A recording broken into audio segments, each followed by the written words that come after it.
which will I regret least? After that experience, and then talking through it and making the choice to sometimes bring it up, because people would say, congrats on your son. And you're like, no, but here's what happened. And being vulnerable, people opened up about their losses, about some of their trials, about some things that they regretted, didn't regret. And it was beautiful. So I talked about it more and more.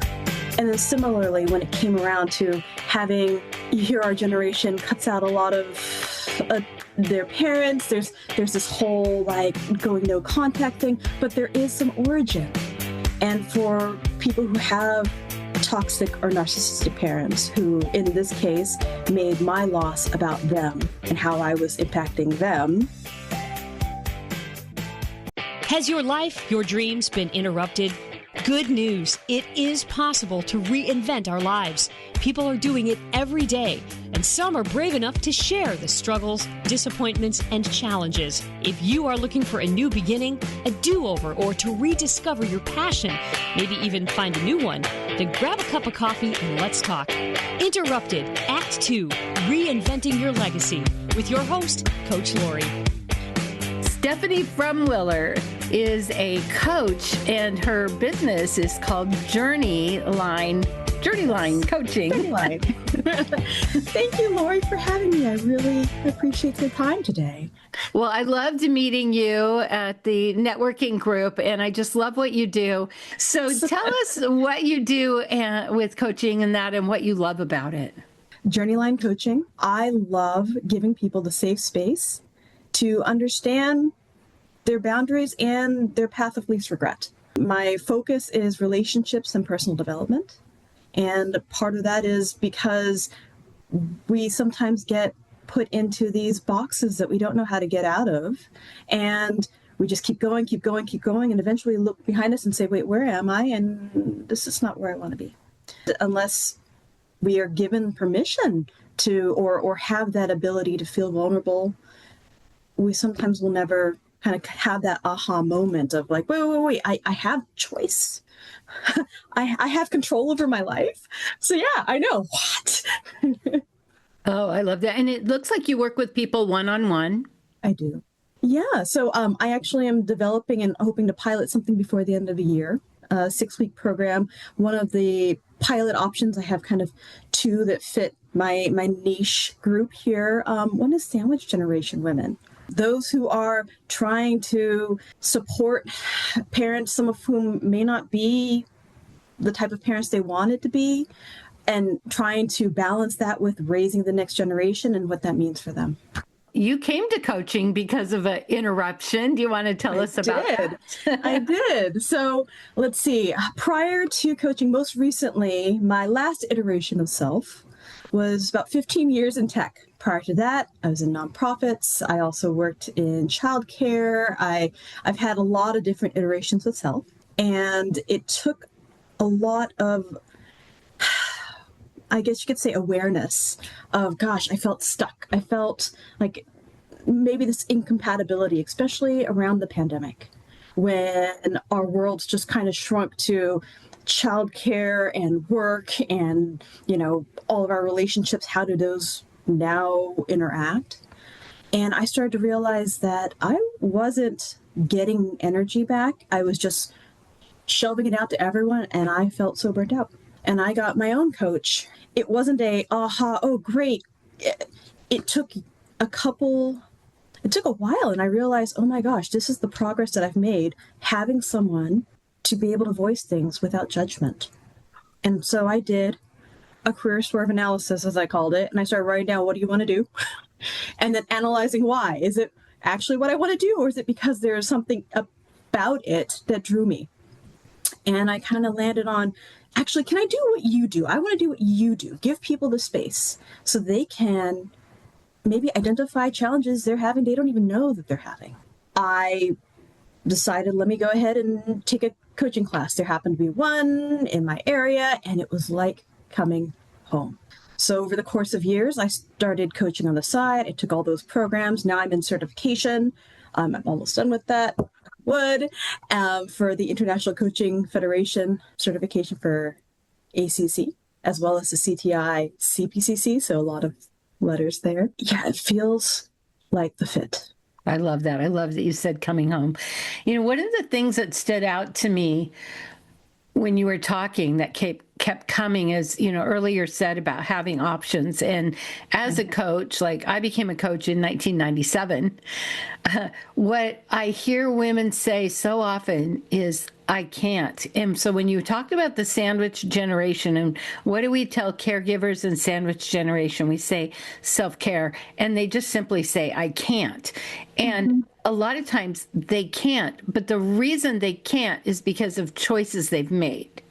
Yeah. The thought that even in our weirdest, toughest, hardest time, we can still have choices. Can you talk more about that? I'll say if I had an origin story, it actually goes back to 2015. It has to do with child loss. So if there's anyone listening that needs to take care of themselves and pause for a bit, totally understand. But essentially that I can't moment was when we learned we were going to lose our son. And there was no good choice. And I couldn't. I kept saying, I can't imagine being on the other side of this. I can't make a decision. I can't determine how we need to go forward, because in the end, the choice we wanted was not an option. We wanted our healthy son to be born. And he wouldn't make it, but we had control over some choice: deliver now or have his organs rupture and then deliver. It was a whole host of what are the horrible choices, and I couldn't. Having the space and the support to breathe, process, kind of be in that moment and say, like, okay, unfortunately, we have to make a decision on what to do, what fits with what we can live with, and making small choices, even down to like, okay, do we bury or cremate? All those little bits, all the little things. What would I regret least? Because sometimes there's just no regrets. Sometimes it's, which will I regret least? And after that experience, and then talking through it and making the choice to sometimes bring it up, because people would say, congrats on your son. And you're like, no, but here's what happened. And being vulnerable, people opened up about their losses, about some of their trials, about some things that they regretted, didn't regret. And it was beautiful. So I talked about it more and more. And then similarly, when it came around to having, you hear our generation cuts out a lot of their parents. There's this whole like going no contact thing, but there is some origin. And for people who have toxic or narcissistic parents, who in this case made my loss about them and how I was impacting them, it opened up other things about, okay, what is my path of least regret? My choice, given all of this, was to not go no contact, but to support in the way that protects myself as well. And that's not easy. Boundaries are not, great, I have a boundary, I am now safe. Boundaries more like having a shield up and having it be battered, but the alternative is being run over. And so I choose to hold up this boundary, and I reevaluate. Do I keep, or do I just go no contact and run from this fight? I do that often. And by having that choice and making that decision, you do have a little bit of buy-in. You feel like you have control. You have the choice to potentially walk away, but it will still be hard. I just want to take a minute and pause. That was so powerful. You touched on so many really key issues. And I think what I really appreciate about what you said, instantly I want to say all the things people say to grievers. And so I'm not going to put you through that. But you said, this is hard. What will I be least regretful of? You didn't wrap it up with a pretty bow and go, look, everything's fine. That is what is missing. I think many people, and I'm with entrepreneurs, we think it's all supposed to come out in the wash and be beautiful. Quick fix. Yeah. Right? So I want you to talk about that more, because I think that is, and the no contact. I mean, as okay, I'm obviously older than you probably could be your mom. I see that a lot. So one thing I see is the parent being really controlling. I will often say to my friends, do you want to be right or do you want to have a relationship? But also there's two sides to everything. So I don't want to, say it's always this way or always that way, but it is such a big deal.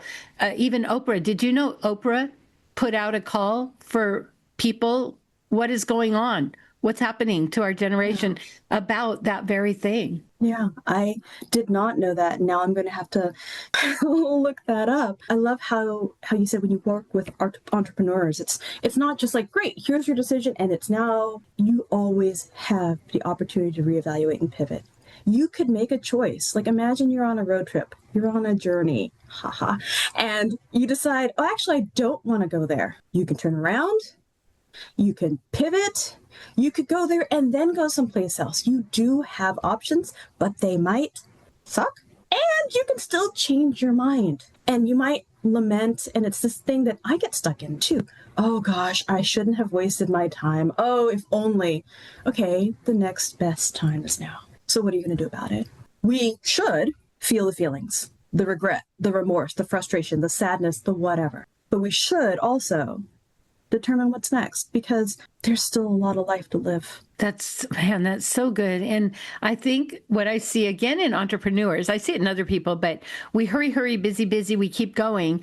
The thought of stopping to feel the feelings feels very foreign, yet it's the hardest. I think the busy entrepreneurs who are busy but maybe not productive is maybe they're running from those feelings rather than taking the time to just sit with them. I wholeheartedly agree. And let's double, not that it's necessarily a gender thing, but also as women, I've learned and I've felt that we're often, shouldering things, and you don't have the time to sit there and feel sad. And yes, you want to console your child or you want to support your parent, but we don't have the time or the luxury because there's work, there's, your relationships, your children, your parents, your friends, your whatever. All of that builds up. It is totally possible to recognize, especially if you have a, as you call it, toxic parental relationship or toxic familial relationship. It doesn't have to be parents. It is totally possible to be like, wow, they maybe are dealing with their own trauma, their own generational impacts, their own whatever. And I don't have to take it. And it's also not my responsibility to carry that for you. Same thing, relationships are platonic. Your friends, your coworkers, they're familial, siblings, spouses. Lump that in, right? Because and romantic, because spouses go in there, or partners, or any sort of romantic relationships. They all add nuance, and they're all part of life. I love this conversation because every time you speak, it triggers or activates something in my mind. So one of the things is maybe your parents are working, but maybe they're not. Like I know, like people would say to me, they did the best they could with what they had. But honestly, some don't. Some don't do the best they can. They don't do anything. I resent those, or when people will say, oh, it was meant to be. And it's like, oh, it was meant for me to be an abused child, or it was meant to me to have a mentally ill mom or alcoholic, all those things. So those trite things. But what comes to mind is when we have a coach. And you keep saying this, and I love it because I've never said coaching like this. It's that safe place. I've always thought it, but you keep saying it's that safe place where we can go and say and be. And if we're mad, we can be mad, but it doesn't mean that it doesn't mean that we're bad people. It just means that we need someone to talk to that actually will hear us and not try to fix us. Yes. And that's one of the things I love therapy and I love coaching. I feel like everyone at some point should have interactions with both. I see therapy as needed, especially if you are processing trauma, if you are dealing with mental health issues where there is some sort of diagnosis and there's a treatment and a path. Coaching gives you a different safe space. Both can give you the space where you can go blah. Coaching takes you and says, what are you going to do about it? There is no judgment. There is no coding where we have to fit people into a DSM category. You can come with what your problem is and That problem could be something that happened that day. It could be it could be something that you're dealing with that triggered something again. And you can say, great, do we need to sit here and feel it? Can I call you out? You look really pissed, even though you say you're fine. You're saying fine, kind of angry, and we can call it out, right? Because we're not your friend. You do not need to be famous to start a podcast. You just need a story, a message, or a business that deserves to be heard.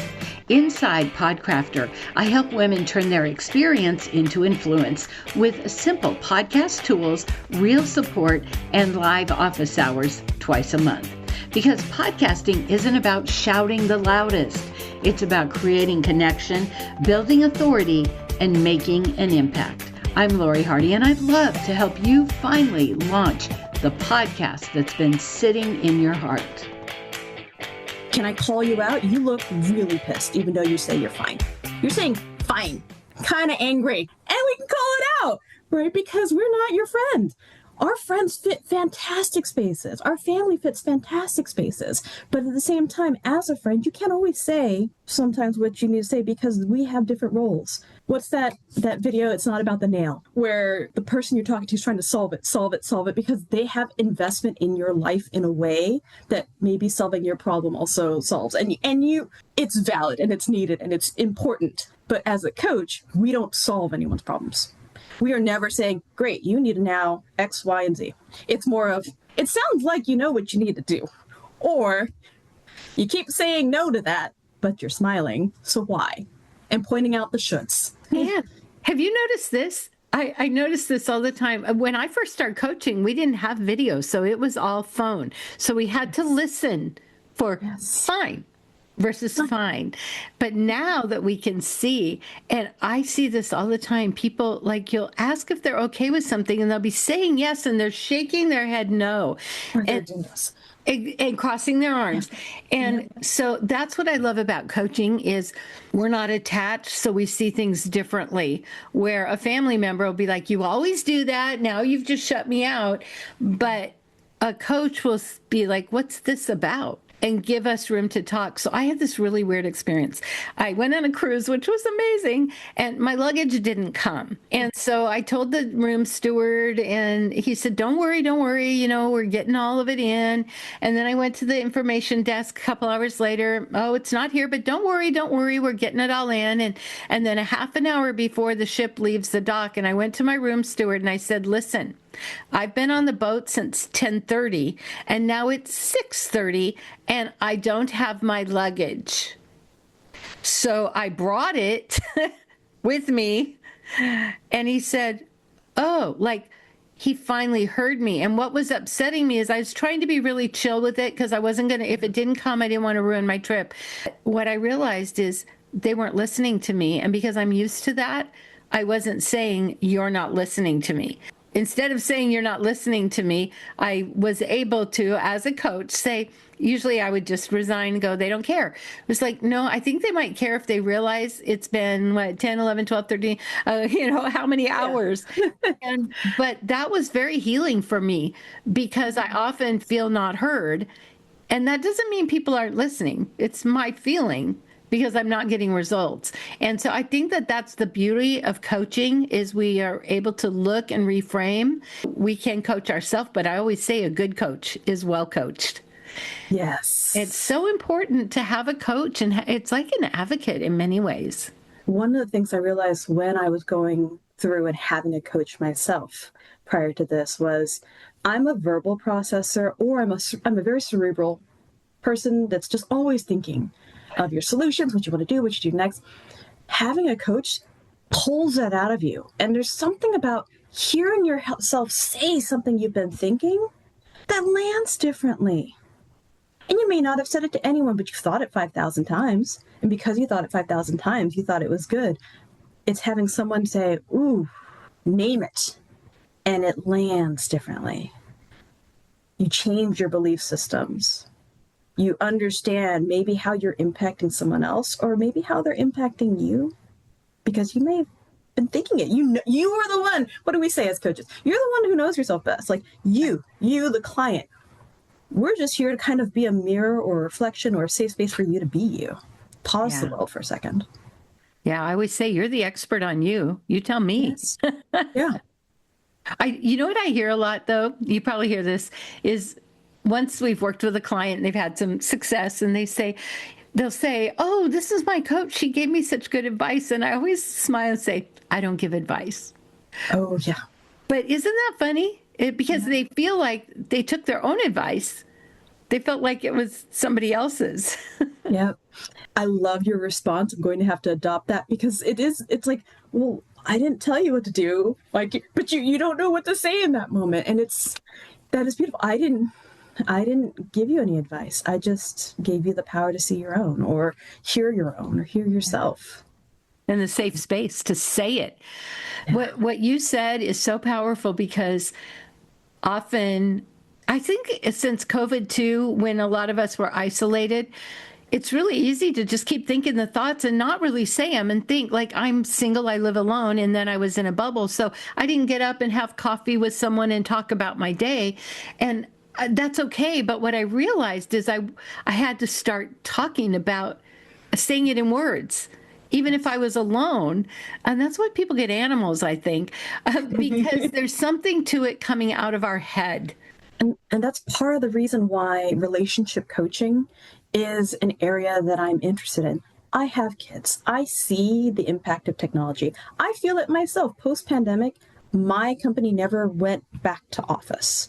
So all of a sudden I went from being in the office, interacting with people, having organic, natural conversations, getting to know people, creating friendships, to meeting because we had something specific. And losing that connection, losing that knowing. One thing I've observed is as we are more digital, which I'm still mostly digital, we lose that opportunity to talk about ourselves and share. So having that coach sometimes gives you that reflection of, oh, okay, if you were in person, what would you say to that person? Or just hearing the words because it was either written or texted, or just not reading all of the body language, saying, it sounds like that sounded like this to you. Is there any other way they could have meant it? What are the other tones or contexts? Oh, they actually do like you, but they don't know how to communicate that either, right? Just those sort of like, how are we reading into things? How are we communicating? And giving just that additional like safe space to say, hey, they texted this, I texted that, I texted this back, and I think we're done. Cool. Or is that, it could be true. Or how else can we communicate? That. Right. Yeah. So what's so valuable for me is often I felt something and it wasn't because the person that's saying it was meaning that. I was feeling it because I'm looking through my own glasses of whatever I've been through, recognizing that, oh, somebody might be saying something that feels like, ouch, but really what they mean is, yay, that's great. And if I take my own story, oh, they don't like me. Now I've created this whole weird thing. How many times has a client said this to you? They tell you the thing and they go, oh, now that I say that out loud, I kind of get it. Yeah. That actually was pretty harsh. Or that, oh, yeah. Wait, am I the a-hole here? I don't know. How would you feel if someone said that to you? Right? Like, it's that lovely little thing. And what I love about this is, as coach, we are not the leader. We are not the follower. We are side by side with our people because, again, they know their lives, but we're just there with them to lend partnership. Is this really the direction you want to go? It's okay if you don't. Oh, wow, you're giving me permission to not do the should because it's not what I want to do. You're calling me out on that. Yeah. Or has this happened to you? You're working with a client, they say something, and in the back of your head, you self-manage, oh, crap, I do that. Yeah, back in with the client, but you're always learning. It is, yes. That's what I love about it. And I interviewed this man the other day. He has a political podcast, How to Talk Politics Without Killing Each Other. And he's all about the questions. He's not a coach. And he said, I am just so curious as a coach, how do you know everything about everything? And I go, well, that's the beauty of coaching. We don't. You're the expert. We're the listener. And if we're good listeners, we're going to draw out things that you know deep down. We always go, well, I knew deep down. It's like, yeah, can we get to that quicker? Yes. And sometimes it's almost better if you don't know. Right? It's just like you said earlier about you say something and someone in your family goes, oh, you always do this. We don't know how you always do. And even if we've seen it in several sessions, it doesn't mean you always do it. Yeah. Could be because of this one topic. We notice that you're doing this. It's not applied to the person. It's applied to, I don't know, what we're sensing is such a, sometimes it makes it sound so woo, but it's just really paying attention to individuals. Yeah. And maybe listening to the words they're not saying. I remember it happening to me. It was, I think I was saying, well, I have to, like over the course of and at the end of it, they're like, yeah, you said you have to like X times. I did. Do you really have to? Or do you want to? Or do you need to? Or do you get to? Right? There's a lot of different things in there. And if you didn't have to, what would you do instead? And it was like, you're right. That have to is not always. Yeah. So it's permission too. It's like, oh, I didn't know that I was actually telling myself, because our brain believes what our mind tells it. Totally. So when we can start to reframe that and say things different, we can actually change our brain, because our brain thinks, oh, that must be what you're looking for. Like people that say, oh, I trip all the time. And then their brain's like, oh, she likes to trip. There's a stick. Like our brain just does what we want it to. And we sometimes don't realize if we speak different in our mind and outwardly that we can actually change our brain. Yeah, I can't recall right now, but our brain knows no sarcasm or artifice, right? Our thoughts are our thoughts, full stop. If you think poorly of yourself, it's a self-perpetuating cycle. If you think positively, it can be a self-perpetuating cycle. Yeah, 100%. Well, Stephanie, I love this conversation. Is there a coaching theme, or I know you do relationship coaching. Is there something that, like, if someone says, oh, you're a coach, what's coaching that you like to point out or that you especially love about coaching? Yeah. I know I've said it a bunch, but it's a safe space to be vulnerable. Yeah. Right. Because usually one of my questions when I meet people is like, have you ever had a coach before? And you hear one of three things. Yes, I played insert sport here. Or yes, I have. And in our coaching context. Or no, what's it about? And those are usually the three with some variation. And my biggest part is that safe space for you to maybe vocalize boundaries that you've never been able to share. I wish so-and-so would. I really want, and maybe you think it, but you don't say it. Or you don't know how to say it because of that whole tension. Maybe it's going to be interpreted wrong, or maybe because I feel like this is already a tenuous relationship. It gives people that person who's going to listen without judgment and hold you accountable. Yeah. If someone wants to work with you, what's the best way to find you? You can find my website at journeylinecoaching.com. All one word, no spaces, no underscores, or journeylinecoaching@gmail.com. I'm happy to also share. I have a Calendly link. My first call, we can do just an introduction, and it's kind of like an intro call where half of it's typically get to know you. What brought you here? And sometimes the answer is, I don't know why I'm here. Great, we can talk about it. And the second part is usually like, okay, do you want a sample of what coaching is like with me? Because all of us are different. We all have different styles. We gravitate to different tactics. We have different ways of supporting you. And some are going to work and some aren't. And that's okay, because work with who works with you. And I would say it's like an interview. It's almost like the person gets to interview you. Do I want you as my coach? Do I resonate? And I love that you do that as a free consultation, because it gives people, again, a safe place to go, I don't know about this, but I want to try it out. Yeah. Yeah. And if they do commit, then we do usually have kind of a 6-month commitment of 2 coachings per month. And usually that is because change takes time. We're not in here for the quick fix. We're here to slowly have moments of awareness, and we have to touch base to kind of say, like, how did it go? Did it go? If you didn't, that's great. What happened? Why didn't it? Is there something else we need to look at or something else that's coming up for you? And then people have the opportunity if they want to re-enroll after that. I love that commitment of 6 months. And it's very powerful because, like you say, change doesn't happen quickly. And if you think about it, if we have a habit we're trying to change, how long does it take? At least a month every day.